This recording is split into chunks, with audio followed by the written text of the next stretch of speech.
Selamat berjumpa kembali dalam pelajaran ilmu pengetahuan sosial di pertemuan yang ke-6.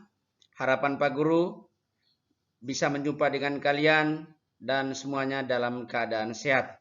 Sebagaimana biasa di awal pertemuan, kita selalu memohon perlindungan Yang Maha Kuasa agar kiranya proses pembelajaran kita hari ini menyertai kita semua.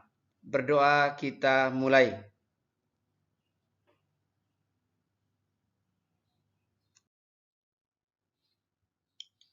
Kompetensi inti pembelajaran kita hari ini, kalau yang pertama tadi kita berdoa, itu adalah kompetensi inti yang pertama.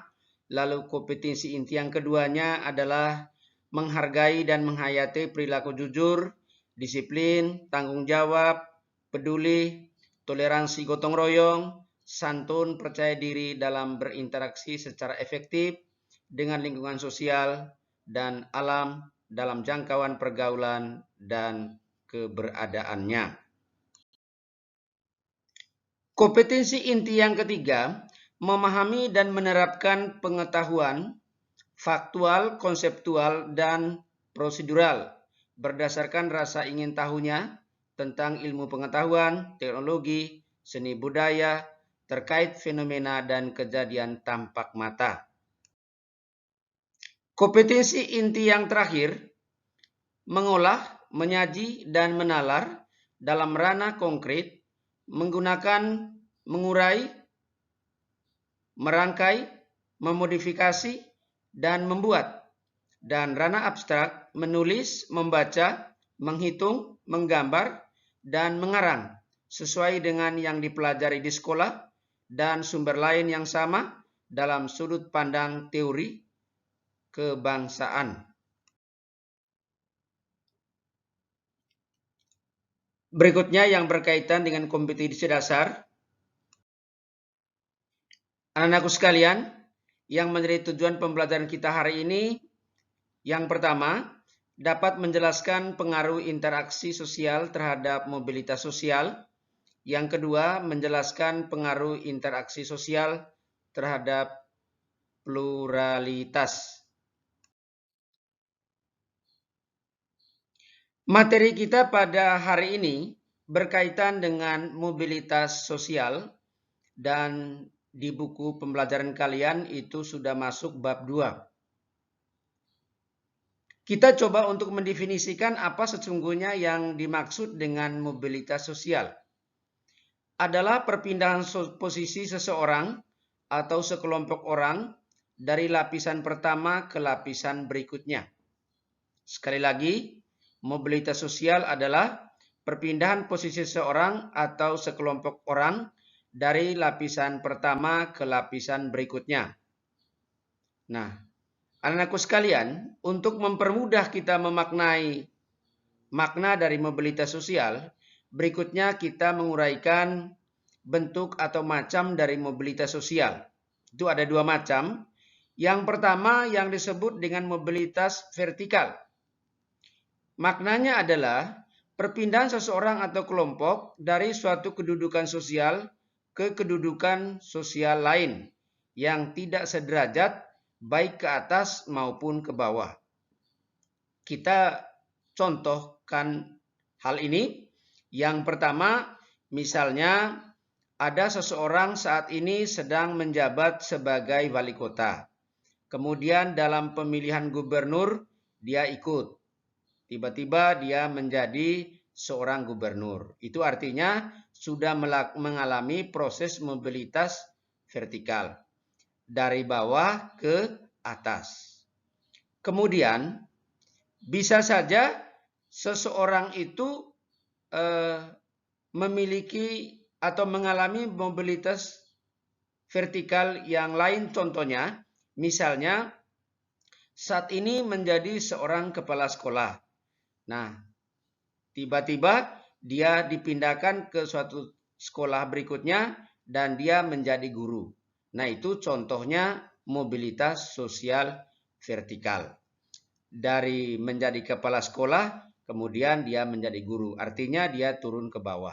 Kalau yang contoh yang pertama tadi, dari wali kota menjadi gubernur, Itu juga contoh mobilitas vertikal dari bawah ke atas. Kemudian kalau contoh yang kedua tadi, seorang kepala sekolah kemudian dia pindah ke sekolah lain, dia menjadi guru biasa, itu juga contoh mobilitas vertikal dari atas ke bawah. Mudah-mudahan anakku semuanya bisa memahami walaupun hanya dua contoh itu.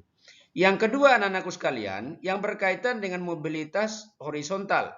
Maknanya adalah perpindahan status sosial seseorang atau kelompok orang dalam lapisan sosial yang sama.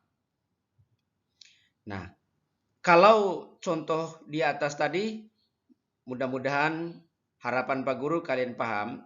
Pak Guru membuat sebuah contoh yang baru lagi. Contoh, tadi wali kota menjadi seorang bupati. Berarti itu masih sama. Itu namanya horizontal. Jadi tadinya dia menjadi seorang wali kota di sebuah kota, kemudian di tetangga daerahnya itu ada pemilihan bupati di tempat lain, maka dia menjadi peserta pemilih bupati di tempat lain dan dia terpilih. Maka dia memiliki kedudukan yang sama. Tadinya dia menjadi seorang wali kota, kemudian dia berikutnya dia menjadi seorang bupati. Karena bupati dengan wali kota itu dari sisi posisi status sosialnya itu sama saja. Kemudian contoh yang berikut adalah kalau tadi Pak Guru contoh seorang kepala sekolah. Kita contoh lagi sebagai seorang kepala sekolah di contoh mobilitas horizontal ini. Misalnya seseorang menjadi kepala sekolah di suatu sekolah, kemudian dia pindah ke sekolah lain dengan tetap menjabat sebagai seorang kepala sekolah. Itu contoh mobilitas horizontal. Dari tadinya dia menjadi seorang kepala sekolah, dia pindah ke tempat lain, tetap dia menjadi seorang kepala sekolah. Atau seorang guru pindah ke sekolah lain dan dia tetap menjadi seorang guru. Itu juga contoh mobilitas horizontal. Jadi dia tidak mengalami perubahan profesinya, tetap saja dia sebagai seorang guru. Anak-anakku sekalian, dari materi yang sangat singkat ini, mudah-mudahan kalian bisa menyimak dengan baik, mencernanya dengan baik, dan harapan Pak Guru untuk memperkaya ilmu pengetahuan kalian, mohon nanti buku paket kalian dibuka, dan tepatnya untuk bab 2 di semester Gasal ini. Di akhir pertemuan kali ini, Pak Guru berharap kalian bisa menonton dengan baik video pembelajaran ini, dan kalian juga tetap nanti membuka buku paket untuk memperkaya ilmu pengetahuan kalian. Tepatnya di bab 2. Anak-anakku sekalian, kalau kalian mengerjakan nanti tugas di Google Classroom, lengkapi identitas kalian, dan itu adalah merupakan bagian dari proses penilaian Pak Guru. Dari nama lengkap kalian, kelas kalian, mata pelajaran, kemudian tanggal kegiatan pembelajaran kita hari ini. Dan Pak Guru berharap tingkatkanlah semangat belajar, jaga kesehatan, sampai kita berjumpa lagi dalam pelajaran yang sama di hari yang akan datang. Selamat bekerja.